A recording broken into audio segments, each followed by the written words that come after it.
claro, para uma reunião reservada no Palácio do Planalto. E aí lá dentro, sem câmera, sem assessor, sem jornalista, Lula detonou Alexandre de Moraes. Ninguém mais vai querer ser relacionado ao PCC e Comando Vermelho. Vou dar um exemplo. Uma empresa que tinha alguma relação com esses grupos terroristas. Agora, ela colocava na balança, tudo bem, se eu tiver relação com eles eu ganho muito dinheiro, mas no pior que pode acontecer comigo é levar uma multa, alguma coisa. Agora não.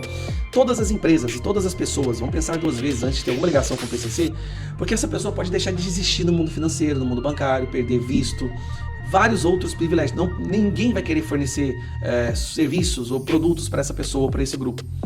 É uma Magnitsky. Fala pessoal, sejam muito bem-vindos, o meu nome é Bruno, começando mais um giro de notícias, mas antes eu peço que você se inscreva no canal, deixe o seu like, compartilhe o vídeo e ajude esse conteúdo a chegar a mais pessoas.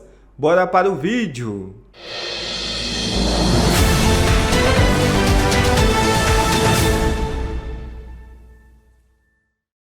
Alvoroço atinge empresas brasileiras com confirmação de decisão no Diário Oficial dos Estados Unidos. É isso mesmo. A decisão dos Estados Unidos de classificar o PCC e o Comando Vermelho como organizações terroristas está provocando uma corrida de empresas para revisar contratos, fornecedores e parceiros comerciais. Setores considerados mais vulneráveis, como combustíveis, logística, construção civil, mercado imobiliário, ouro, apostas esportivas e instituições financeiras passaram a intensificar auditorias internas para identificar possíveis conexões com atividades criminosas. Especialistas alertam que a legislação americana permite investigações e punições mesmo quando não há comprovação de participação direta ou má-fé das empresas envolvidas. O receio é que negócios com qualquer tipo de vínculo financeiro ou operacional com organizações criminosas possam enfrentar restrições no mercado internacional, bloqueios de operações e danos à reputação. A medida amplia os impactos da ofensiva dos Estados Unidos contra o crime organizado brasileiro. Isso, sem dúvida, terá grande impacto contra as facções criminosas. O governo dos Estados Unidos oficializou, com publicação em seu diário oficial desta sexta-feira, a inclusão do primeiro comando da capital e do Comando Vermelho na lista de organizações terroristas estrangeiras. A decisão foi publicada no Diário Oficial americano e assinada pelo secretário de Estado Marco Rubio.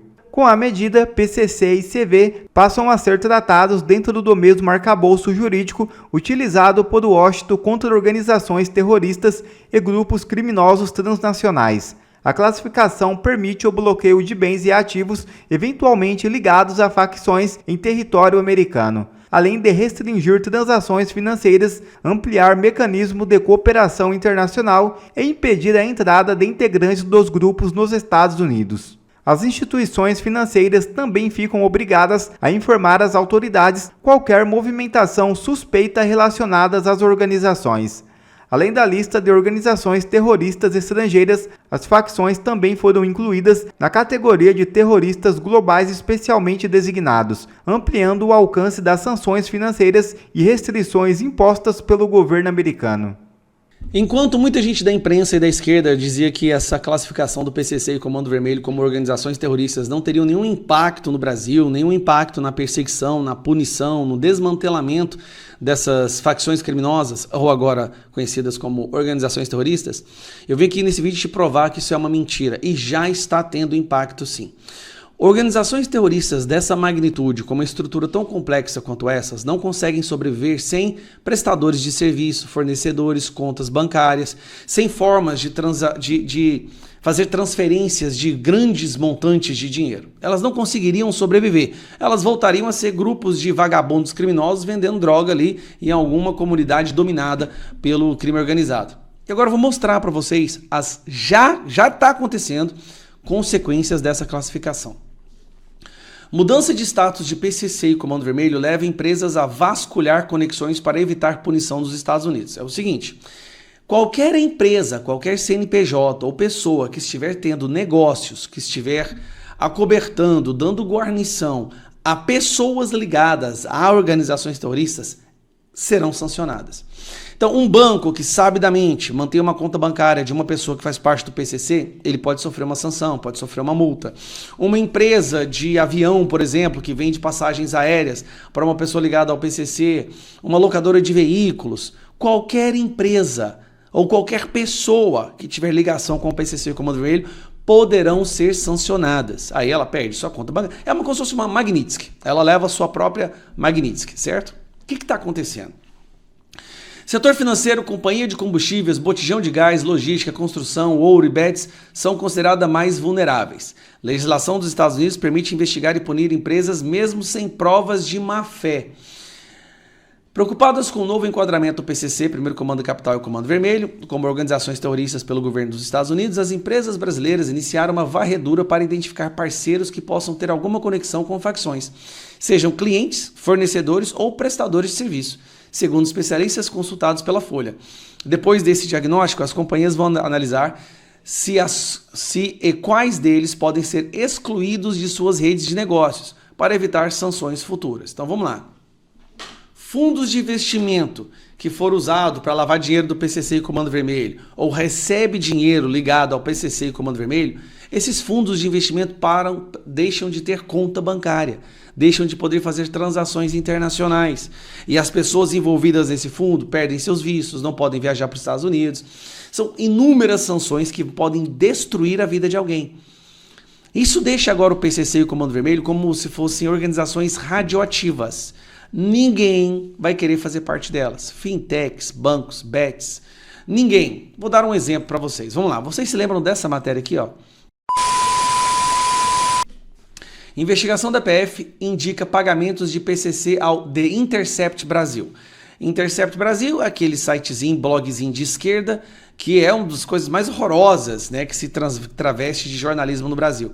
O The Intercept, por conta dessa acusação e dessa suspeita, pode ficar sem acesso a fornecedor, pode ficar sem conta bancária, pode simplesmente entrar em estado de inanição, não poder comprar passagens aéreas, não poder ter fornecedor. Ninguém vai querer trabalhar com o pessoal do Intercept, porque ele fica sendo uma empresa ligada ao PCC ou vinculada de alguma forma ao PCC.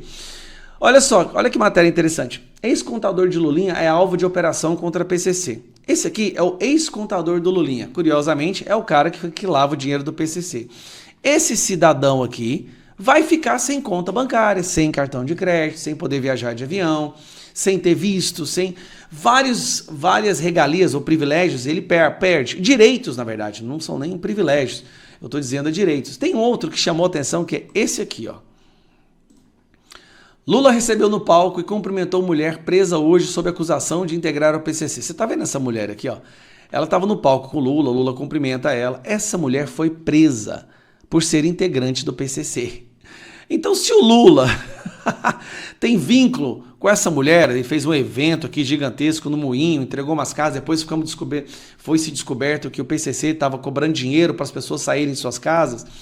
Essa mulher presa tem vínculo com Lula. Lula pode ser sancionado também. Parece brincadeira, né? Mas é verdade. Nós estamos entrando num período muito estranho, tá? Aqui ele com ela. Aqui ele estava cumprimentando ela, tá?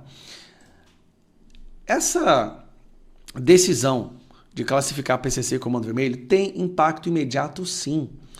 Ninguém mais vai querer ser relacionado ao PCC e Comando Vermelho. Vou dar um exemplo. Uma empresa que tinha alguma relação com esses grupos terroristas.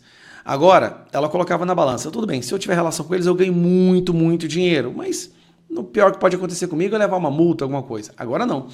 Todas as empresas e todas as pessoas vão pensar duas vezes antes de ter alguma ligação com o PCC, porque essa pessoa pode deixar de existir no mundo financeiro, no mundo bancário, perder visto, vários outros privilégios. Ninguém vai querer fornecer serviços ou produtos para essa pessoa ou para esse grupo.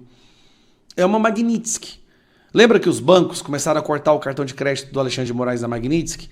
Os bancos, empresas, vão fazer a mesma coisa agora com qualquer coisa vinculada à PCC. Aí eu te pergunto, será que também vai funcionar para ministros do STF?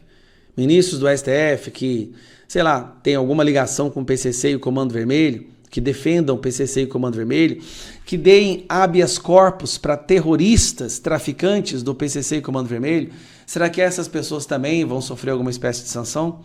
só o tempo dirá. Só vou te falar uma coisa, cara. É o que nem eu vi um vídeo de um cara esses dias para trás. Eu acho que o Brasil ainda não entendeu a gravidade de quando essa nova classificação começar a trazer resultados efetivos, decisões concretas dos Estados Unidos. As pessoas não entenderam a gravidade que isso vai ter no nosso país. Sabe por quê? Comando Vermelho e PCC dominam o Brasil.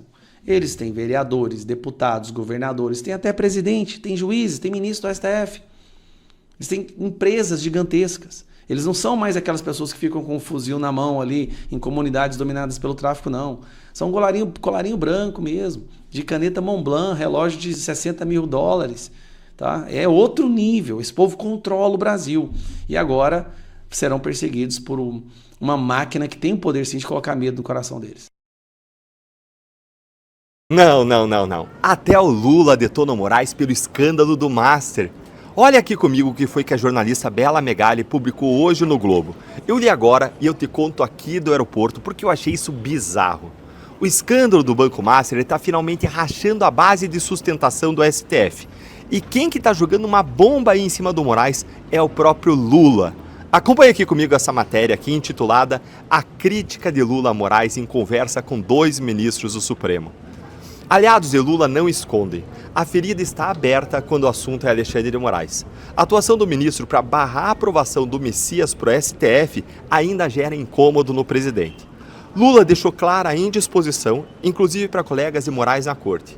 Há cerca de um mês, em um encontro reservado com 2 ministros, com André Mendonça e com Cássio Nunes Marques, Lula evidenciou descontentamento e chegou a criticar Moraes no âmbito do escândalo do Master. Gente, o presidente falou que ele acha necessário Moraes vir a público explicar o contrato milionário firmado pelo escritório da esposa do ministro, a Viviane Barsi, com o banco. Em conversas privadas, Lula já demonstrou incredulidade quanto ao valor de 130 milhões de reais do negócio. Olha que coisa mais interessante. Um mês atrás, Lula chamou 2 ministros no STF, André Mendonça e Cássio Nunes Marques, ambos indicados pelo Bolsonaro, mas o que mais chama atenção é que ambos são justamente o presidente e o vice-presidente do TSE, em ano de eleição, gente. Ou seja, os 2 ministros que vão conduzir as eleições esse ano. E chamou eles, é claro, para uma reunião reservada no Palácio do Planalto. E aí lá dentro, sem câmera, sem assessor, sem jornalista, Lula detonou Alexandre de Moraes. E olha, não foi por qualquer coisa não. Foi exatamente pelo escândalo do Banco Master que envolve a esposa do Moraes, a dona Vivi, como a gente costuma chamar aqui no canal, simplesmente a advogada mais cara do mundo. E agora o Lula, vejam só, o mesmo Lula que foi condenado por corrupção e lavagem de dinheiro em 3 instâncias, esse Lula, ele está incomodado, ele se diz aí incrédulo, sem acreditar nesse contrato da dona Vivi com o Master. Gente, nem Lula engoliu esse contrato. Lula, lembre, condenado em 3 instâncias de um processo, em 2 instâncias em outro, por dezenas de milhões de reais de corrupção, nem ele engoliu. Ou ele está ali também tocando música para dançar, né? Ele pode estar falando aquilo que os ministros querem escutar para tentar gerar uma aproximação. Agora, de toda forma, ele jogou o Moraes aos leões, ele colocou no sal, ele virou as costas, largou a mão do Moraes diante de 2 ministros, um deles aquele que conduz a investigação do caso Master, que é o André Mendonça. Agora, o Lula aparecer agora, publicamente, detonando o Moraes, na minha visão, é uma tática clara de descolamento, de afastamento de Lula da imagem do Moraes. O ministro que hoje é o mais contaminado pelo escândalo do Master e é o mais tóxico do Supremo, porque o Lula está preocupado em ganhar a reeleição, é só isso que ele vê agora. Tanto que a conversa dele foi com os 2 ministros que vão comandar as eleições. Só que, se depender dos aliados do Lula, essa briga entre ele e o Moraes não vai demorar muito para acabar. Olha aqui. Nos bastidores, uma trégua entre Lula e Moraes vem sendo costurada por uma frente que reúne integrantes do Judiciário, do Governo e do Congresso. 3 poderes em favor do amor, da recomposição, da reconciliação entre Moraes e Lula. O argumento é que o petista precisa preservar a melhor relação possível com os ministros da Corte, especialmente porque Moraes assumirá a presidência do tribunal no próximo ano. Não só isso, né, gente? Do lado do Moraes, ele também não quer ficar isolado, não quer ficar emparedado com o risco de impeachment pelo escândalo do Master. O distanciamento entre os dois ganhou força com a repercussão do escândalo do Daniel Vorcaro e chegou ao ponto crítico quando a indicação do Messias foi rejeitada no Senado, com a articulação por trás dos panos aí, como a gente sabe, do próprio Alexandre de Moraes. Então olha só como que funciona Brasília. Vocês estão entendendo? Lula e Moraes, eles estão brigados, mas dentro do próprio campo do Lula, tentam reconstruir a relação entre os dois por uma questão pragmática e de poder. E do lado do Moraes também. Em 2027, preste atenção que o Moraes vai ser presidente do STF. E se Lula ganhar a eleição, ele vai precisar do Moraes para governar. Além disso, se a direita conseguir encher o Senado de gente, o Moraes vai precisar do Lula para não tomar o impeachment. Um Moraes inimigo do Lula na presidência do STF não é nada bom, nem para Lula, nem para o PT, nem para o governo. O estrago que ele pode fazer é muito grande. E um Lula inimigo do Moraes também é ruim para o Moraes, para o Toffoli, para o Gilmar Mendes, para os ministros mais políticos do tribunal e que são hoje os mais emparedados. Você já pensou aí em Moraes presidente do STF com mais poder do que nunca? E o mandato dele, gente, dura 2 anos, vão ser 2 anos de terror. É por isso que a direita precisa chegar em peso ao Senado em 2027, para ter a força para fazer o impeachment de Moraes, que abusou do seu poder contra milhares de brasileiros desde 2019 e vai continuar dobrando a aposta se não for responsabilizado de acordo com a Constituição e com a lei. E vai ficar abrindo caminho para outros fazerem o mesmo. Obrigado a você que assistiu esse vídeo até aqui. Deixe o seu comentário e não se esqueça de se inscrever no canal e deixar o seu like. Até a próxima!